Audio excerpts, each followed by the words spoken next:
আসসালামু আলাইকুম এভরিওয়ান। তো আজকে আপনাদের সাথে শেয়ার করব ঘরে থাকা স্বল্প উপকরণ দিয়ে চিকন অন্থন। আর এই অন্থনটা করার জন্য যেসব উপকরণগুলো লেগেছে, এখানে আমি প্রায় 1 কাপ পরিমাণে ময়দা নিয়ে নিয়েছি স্বাদ মতো লবণ, আর দিয়ে দিব 2 চা চামচ পরিমাণে সয়াবিন তেল।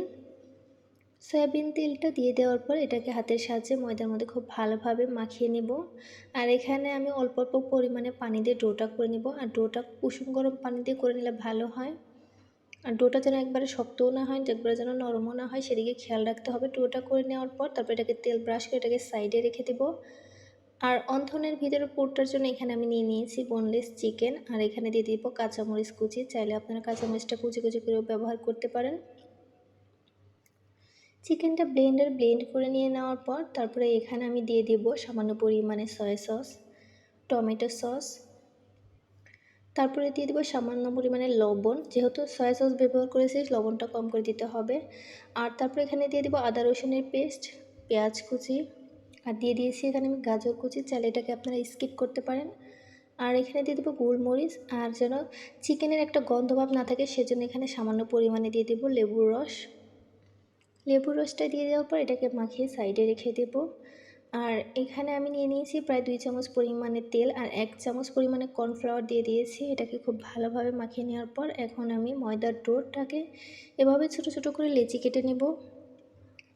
লেচিটা কেটে নেওয়ার পর এভাবে হাতের সাহায্যে গোল গোল করে রাউন্ড শেপ দিয়ে নেব। তারপর এখানে সামান্য পরিমাণে ময়দা দিয়ে রুটিটা বেলে নেব। চাইলে এখানে আপনারা তেলও ব্যবহার করতে পারেন।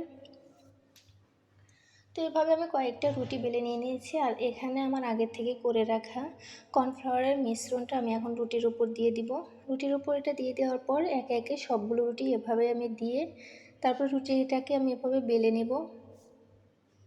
তো রুটিটা বেলে নেওয়ার পর তারপর এটাকে চুলায় আমি মিডিয়াম আঁচে ভেজে নেব।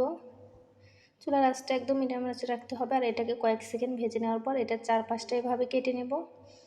আর এভাবে যদি চারপাশটা কেটে নিয়ে শীটটা বের করে নেওয়া হয়, তাহলে শীটটা আর ছিঁড়ে যাওয়ার সম্ভাবনা থাকে না। সেক্ষেত্রে শীটটা খুব ভালো হয়।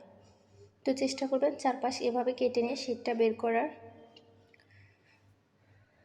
আর এখানে আমি শীটটাকে সিল দেওয়ার জন্য ময়দা আর পানিটাকে আমি একটু গুলে নিয়েছি। আর আমি আপনাদের দেখিয়ে দিচ্ছি কিভাবে অন্থনটা বানাতে হবে। তো এবার 2 পাশ আটকে অন্থনের শেপ দিয়ে নেবেন। আপনাদের বোঝার সুবিধার্থে আমি আরেকটা অন্থন বানিয়ে দেখাচ্ছি।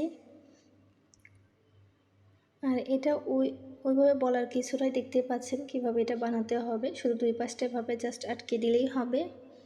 তো আমার সবগুলো অন্থনই বানানো হয়ে গিয়েছে। এদিকে আমি চুলায় দিয়ে দিয়েছি তেলটাকে আমি মিডিয়াম আঁচে গরম করে নিয়েছি। একদম চুলার আঁচটা লো হিটে রেখে অন্থনগুলো ভাজতে হবে।